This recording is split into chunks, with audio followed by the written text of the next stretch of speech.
Falling in love, eloping, and tying the knot with their soulmate is a fantasy cherished by many teenage girls. Caroline Crouch was no exception. At just 15 years old, the high school student found herself captivated by a 27-year-old helicopter pilot, a financially stable man who swept her off her feet, literally, by flying his helicopter over her school. Their whirlwind romance led them to elope and marry. But the seemingly idyllic love story soon unraveled into a tale of deceit and murder that shocked the world. In the early hours of Tuesday, May 11, 2021, at approximately 4:30 a.m., 33-year-old Charalambos Babis Anagnostopoulos awoke to a nightmare. The couple had been living in a rented two-story maisonette in Glyconera, a suburban area on the outskirts of Athens, Greece. Suddenly, 3 masked men broke into their home. Armed with pistols and their faces concealed, the intruders quickly overpowered Babis, binding him and covering his eyes with duct tape. Helpless, he could do nothing as the assailants turned their attention to his 19-year-old wife, Caroline. The commotion startled the couple's 11-month-old daughter, who was sleeping nearby. The intruders, speaking in Greek and Albanian accents, demanded money. Caroline, unaware that the robbery would take a sinister turn, soon faced a tragic fate. Caroline Crouch was born on July 12, 2001, in Athens, to David Crouch, a retired engineer, and Susan de la Cuesta. At the age of 8, Caroline moved with her family to the picturesque island of Alanissos, a location her parents had fallen in love with for its coastal beauty. Growing up by the sea, Caroline developed a passion for swimming and scuba diving, fully embracing the island lifestyle. In 2017, during a Good Friday procession, she met her future husband, Babis. At the time, Babis was a commercial helicopter pilot, while Caroline was still a teenager. Their relationship blossomed despite the age gap, and 3 years later, on July 15, 2019, they tied the knot in Portugal. Just days before the tragic event, Caroline and Babis had purchased a plot of land where they planned to build their dream home for themselves and their infant daughter. However, their plans for a bright future were shattered on that fateful night. Caroline received a generous gift of 50,000 euros from her parents, intended for the couple's future. Additionally, they had about 10,000 euros hidden within their home to cover construction costs for their dream house. At the time, many people in Greece avoided relying on banks due to the looming threat of bankruptcy. As a result, it was common practice to keep cash safely stashed at home, a measure Caroline likely considered secure. However, no one could have predicted the horrifying events that would unfold on May 11th. The intruders terrorized the family, demanding to know where their valuables were hidden. Babis, desperate to protect his wife and daughter, revealed the location of their hidden savings. The money was concealed in an unlikely spot, a Monopoly board game box. The thieves grabbed the cash, which was meant to fund the couple's future home. Yet their greed didn't stop there. The intruders continued ransacking the house, searching every room for jewelry and other valuable items. Despite Babis and Caroline surrendering everything they had, the thieves demanded more. In a state of panic and desperation, the couple begged for their lives and the safety of their baby girl. Babis, blindfolded and restrained, could hear Caroline's terrified screams as one of the intruders held a gun close to their 11-month-old daughter. Struggling against his bindings, Babis fought to free himself, but the rope around his neck was pulled so tightly that he repeatedly slipped in and out of consciousness. When Babis finally regained awareness, the house was eerily quiet. The intruders had left, leaving behind chaos and heartbreak. The only sound was the distressed cries of his infant daughter. Weak and disoriented, Babis managed to inch his way to his mobile phone. Using his nose, he painstakingly dialed emergency services. His voice, muffled by the duct tape covering his mouth, pleaded for help.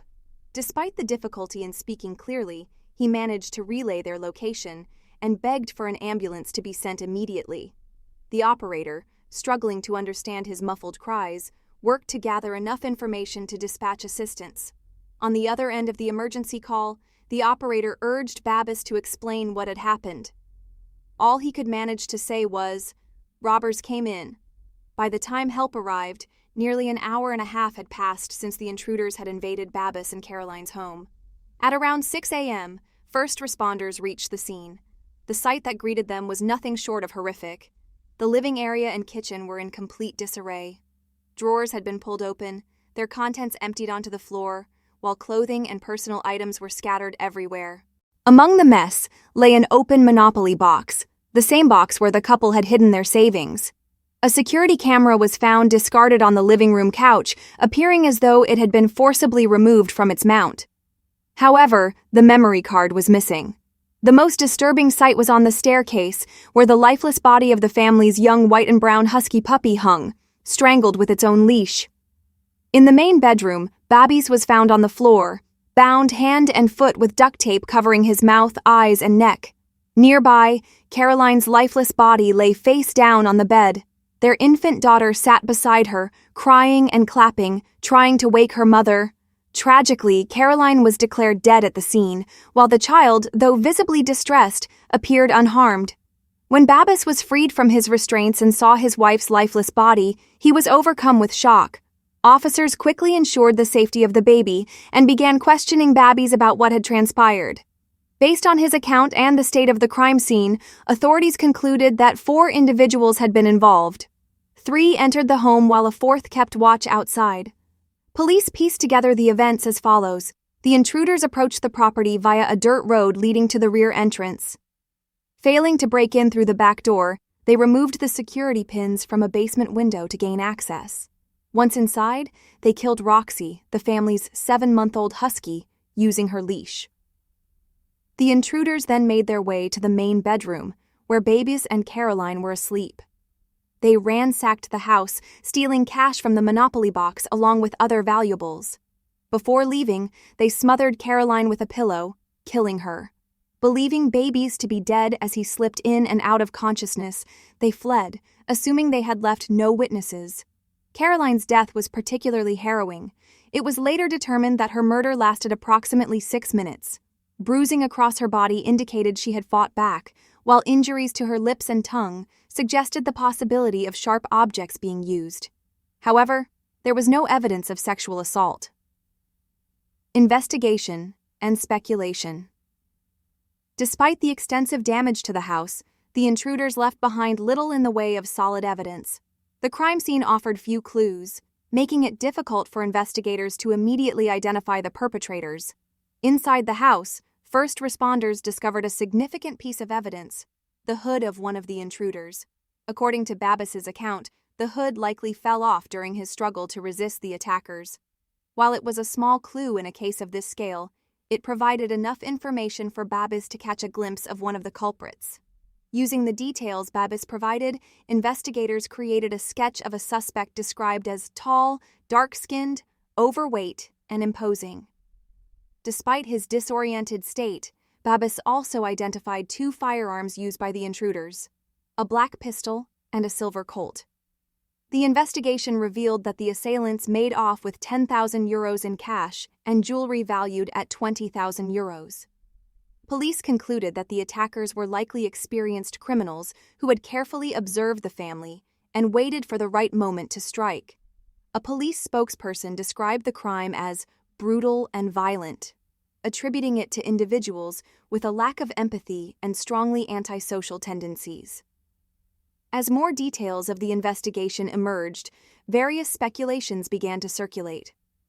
A common question arose: if the motive was robbery, why was murder necessary?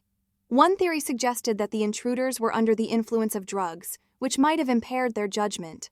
Others believed that Caroline might have recognized or seen their faces, prompting the intruders to silence her. Caroline, a skilled black belt in kickboxing, likely resisted and fought back, leading the attackers to take more drastic measures to subdue her. Another possibility was that Caroline screamed when the intruders pointed a gun at her infant daughter's head, raising alarms and forcing them to escalate their violence. While these theories were speculative, one aspect of the crime was certain: the attack was premeditated. Investigators believed that the intruders had specific knowledge of the money hidden in the house. This led police to question people in Babis and Caroline's close circle, suspecting that the criminals might have received a tip. Alongside interrogations, investigators reviewed security camera footage from nearby homes and businesses. In one clip, they identified a dark-colored vehicle followed by a motorcycle, potentially linked to the crime. Suspicious activity on the morning of the murder surveillance footage captured a vehicle and a motorcycle circling the couple's home on the morning of the tragedy. This added to the mounting suspicions and search for leads in Caroline's case. Caroline Crouch is laid to rest. 3 days after her untimely death, Caroline Crouch was laid to rest on the serene Greek island of Alonissos, a place deeply connected to her family. It was where her parents had fallen in love and where Caroline spent her childhood. During the funeral, Babies paid an emotional tribute to his wife, expressing gratitude for having met her, for the love they shared, and for their beautiful daughter. He lamented that their child would grow up without memories of her mother, but vowed that Caroline's spirit would live on through their daughter. He described Caroline as the joy of life and said she would always remain close to him through their child. A suspicious stop near the Bulgarian border.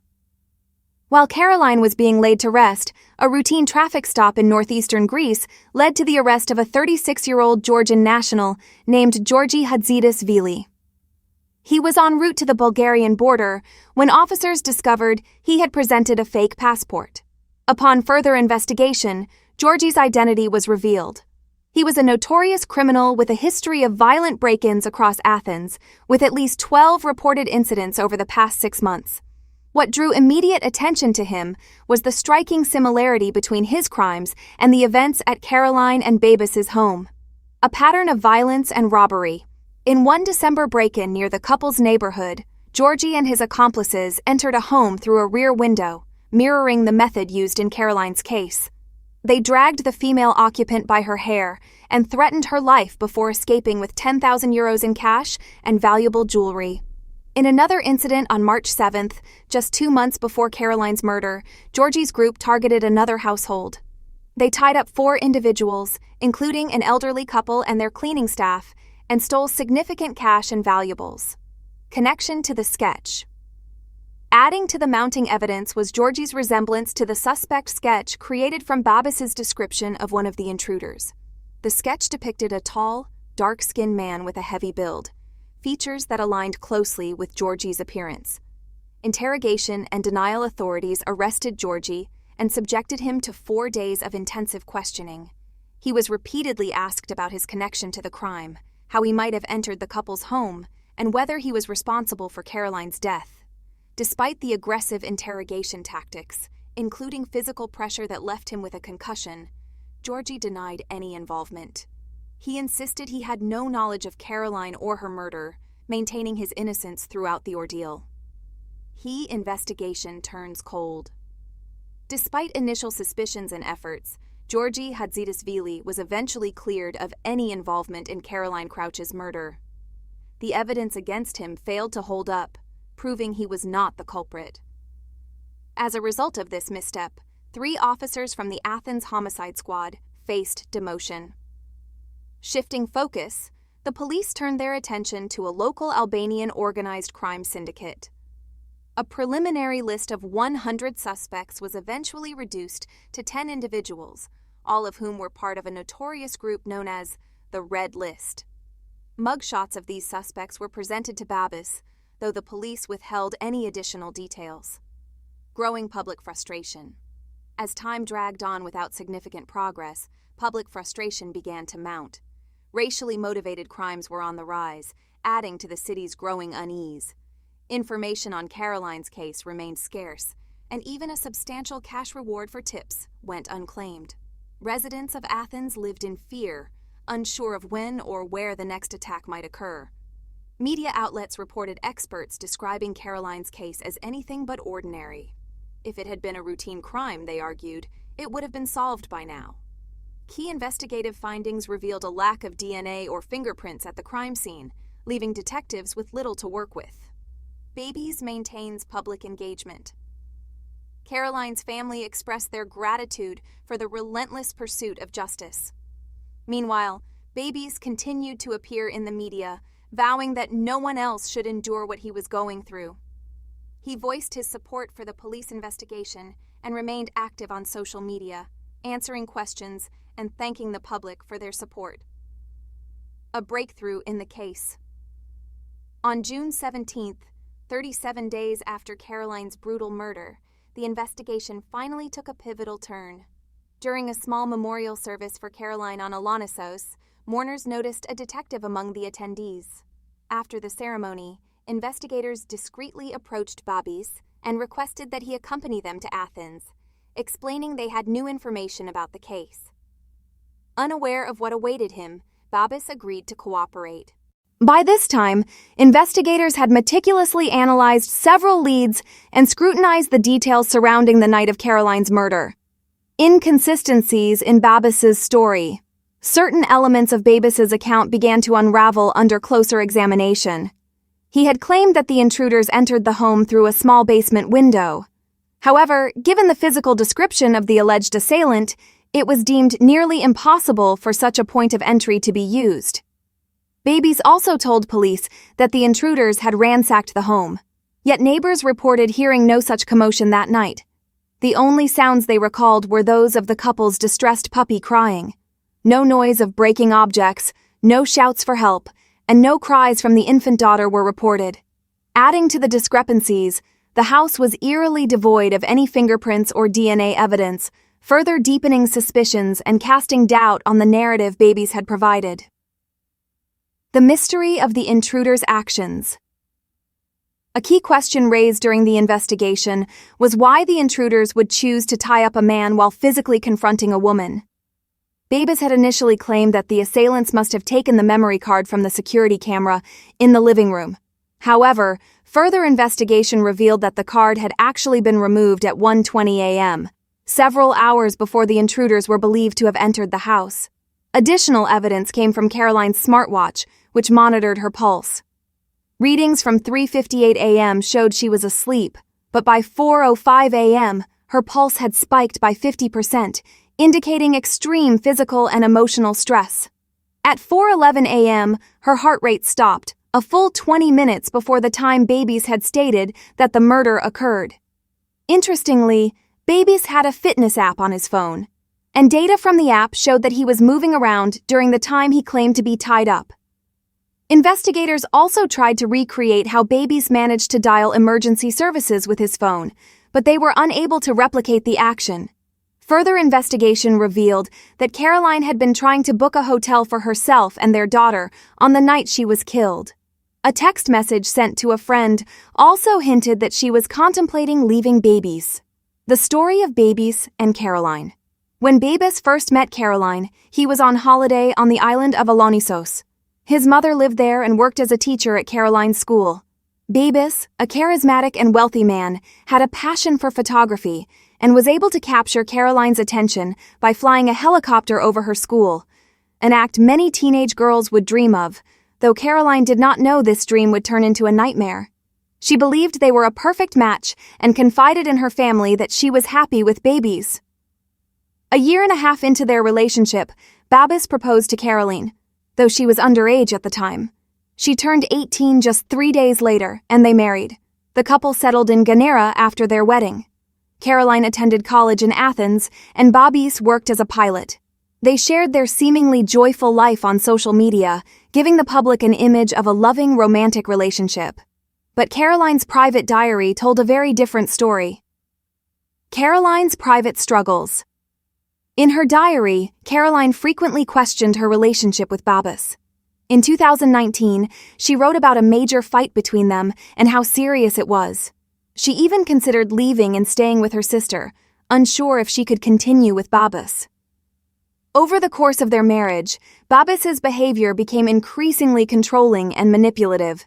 The couple had eloped, abandoning a traditional Greek wedding, and this decision ultimately served to isolate Caroline. After their wedding, Babis became the sole provider, while Caroline was a university student with little financial independence. Caroline's mother, Susan, would send money, but Babis took it from her. In one diary entry, Caroline wrote, "I love Babis so much that I can't leave him, even though this relationship hurts me." She also described a tearful confrontation with her husband, admitting that she wanted to leave him but stayed for the sake of their unborn child. "I stayed with him so my daughter wouldn't grow up without both parents," she wrote. Another diary entry from July 2020 revealed her inner turmoil. "Today, my little one is a month old. It's also the day I told Babbies I want to leave. I feel awful." The collapse of a fairy tale. In her diary, Caroline also mentioned a house in Athens, located in Halandri, which may have symbolized a possible escape. What began as a fairy tale romance had transformed into an abyss, one filled with pain, despair, and a deep sense of alienation. A fairy tale had turned into a nightmare, one that Caroline seemed trapped in, unable to escape. The inescapable abyss. Caroline couldn't escape her situation, and the relentless circumstances eventually consumed her. Phone records from hours before her death uncovered heated and confrontational messages between her and Babbies, further revealing the deepening dysfunction and distance in their relationship. As the investigation progressed, Babbies became the new prime suspect in the case. He was confronted with undeniable evidence that exposed the contradictions in his earlier statements. After 8 hours of questioning, Babbies broke down and began to admit to his involvement. However, his confession was riddled with lies and inconsistencies. Babbies claimed that on May 10th, the night before Caroline's death, they had an argument that escalated. He said the argument was centered around their daughter, with Caroline determined to leave and take the child with her. This caused Babbies to lose control, as he described his daughter as the center of his world. According to Babbies, the confrontation grew physical, with Caroline throwing the baby into the cot and telling him to leave. He claimed that Caroline had pushed and punched him, clouding his judgment. In his rage, he allegedly strangled Caroline, smothering her with a pillow and using his full body weight to kill her, committing a cold-blooded murder in front of their 11-month-old child. Babbies stated that he briefly considered disposing of her body, but quickly realized it would be impossible. Then, he concocted a plan to frame someone else for the crime. He staged a home invasion to make the scene appear legitimate. To make the crime seem more believable, he killed their dog Roxy, placed their daughter next to Caroline's lifeless body, and tied himself up with rope and duct tape. In his confession, Babbies acknowledged that he deserved punishment for his actions and owed an apology to everyone he had hurt. However, he tried to deflect some of the blame onto Caroline, claiming his instability and aggression were triggered by their child's arrival, a child who would now grow up without her mother. The tragic reality was that the very man who once loved Caroline was now the one who had murdered her, leaving their daughter to live with the loss. The case later became known as the murder that fooled the world. Babbies had grown so confident that he would escape justice that he neglected to destroy vital evidence. In May 2022, Babbies was convicted of premeditated murder, obstructing justice, lying to authorities, and animal cruelty.